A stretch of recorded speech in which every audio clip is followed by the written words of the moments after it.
This week we decided to rent a car and explore a bit further out. It's a pretty small island, so we were able to get around and see most of what we wanted to see. There aren't a ton of roads, so we were able to get by for the most part with the tourist map that came with the rental car. The drive was easy. We went up the northwest side of the island, past all the big resorts, and through a couple of smaller towns to the California Lighthouse at the uppermost tip of the island. It was closed for renovations, so there wasn't a whole lot to see there, but it was a nice drive and a good view.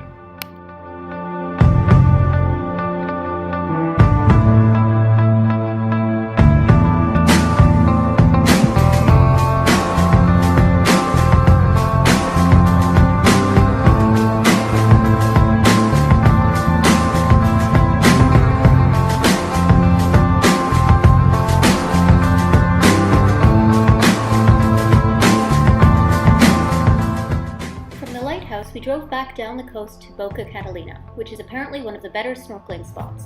It wasn't the most interesting variety of wildlife we've ever seen, but there were lots of small fish that were used to being fed by the snorkeling tours, so they were very friendly. A couple of them even tried to nibble at the camera.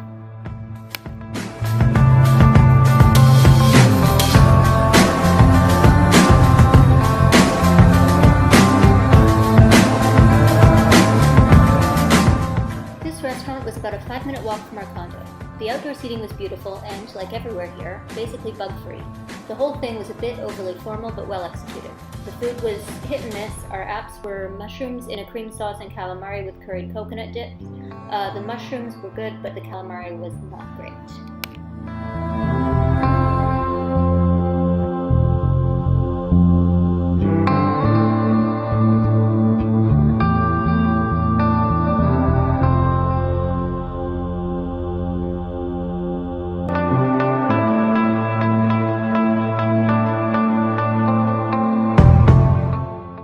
We took a drive south along the coast to the gold mine ruins, which date back to the mid-1900s. The island roads all look pretty similar, with small houses lining them and scrubland in between.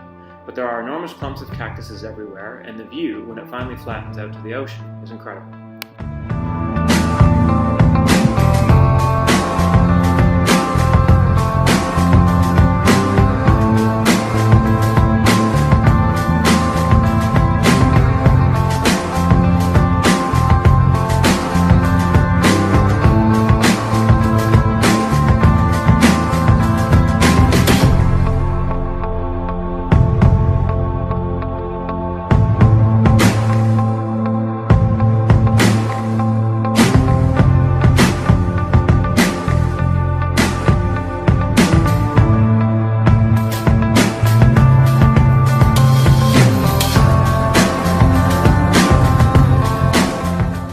There's not much left to the ruins, but a few stone walls and window openings, but they are open and people can climb around inside. There is the usual beer stand nearby, which was much appreciated after climbing about in the hot sun.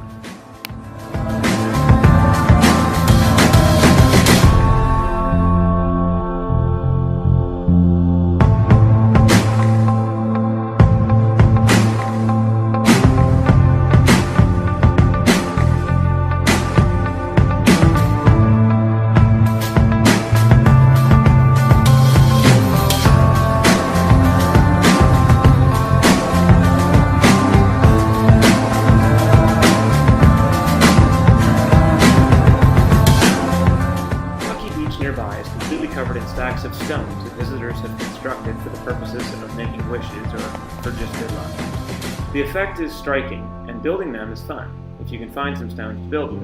We were lucky and found some from a pile that had fallen down. We really did not knock it down ourselves just so we could build a new one.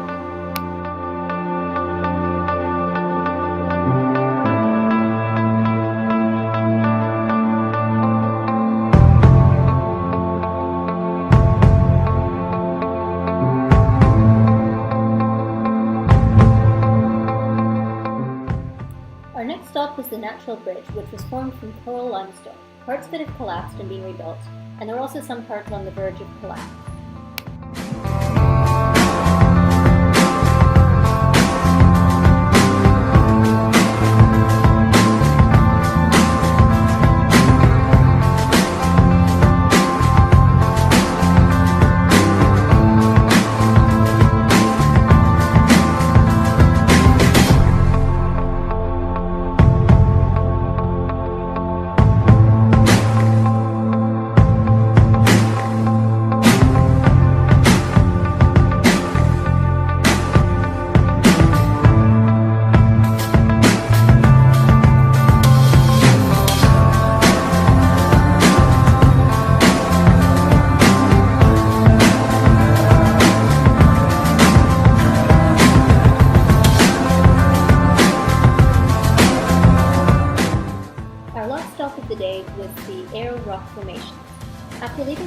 bridge, we traveled about another 3 kilometers to the rock formations, which are a huge pile of monolithic boulders around which walking trails have been set up. The park was open, but there was no one working there and the bathrooms were closed. There didn't appear to be any admission price.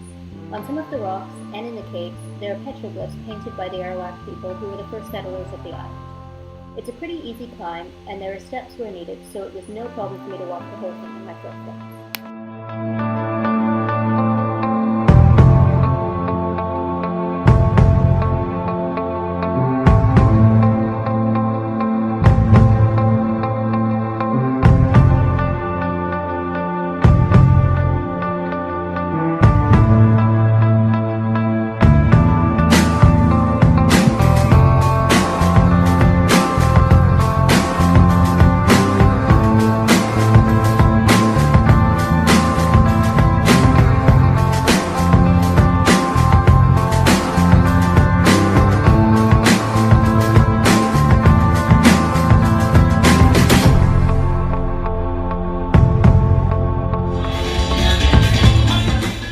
We were in Aruba during Carnival, so we decided to go to the Carnival Parade in San Nicolas, the day before the one in Oranjestad, to see what it was all about. Although Oranjestad is the capital of Aruba, many of the Carnival events were in San Nicolas. The parade was due to start at 1, so we wandered about the city until about 2:30 when it actually started. San Nicolas is far less touristy than Oranjestad, and is also the home of the Aruban Red Light District, which was shut down for Carnival since all the people who worked there were clearly in the parade. The costumes are over the top with colors, feathers, rhinestones, makeup, and high heels. Interestingly, men and women of all ages are done up equally, high heels included, and equally flamboyant. They were middle-aged women in fishnets and short shorts, and men wearing satin, lace, and capes. There were at least as many people in the parade as there were watching, so we were able to find a shady place to stand, but most people booked chairs, umbrellas, and awnings in advance. There aren't a lot of bars or food vendors set up, since most people bring their own.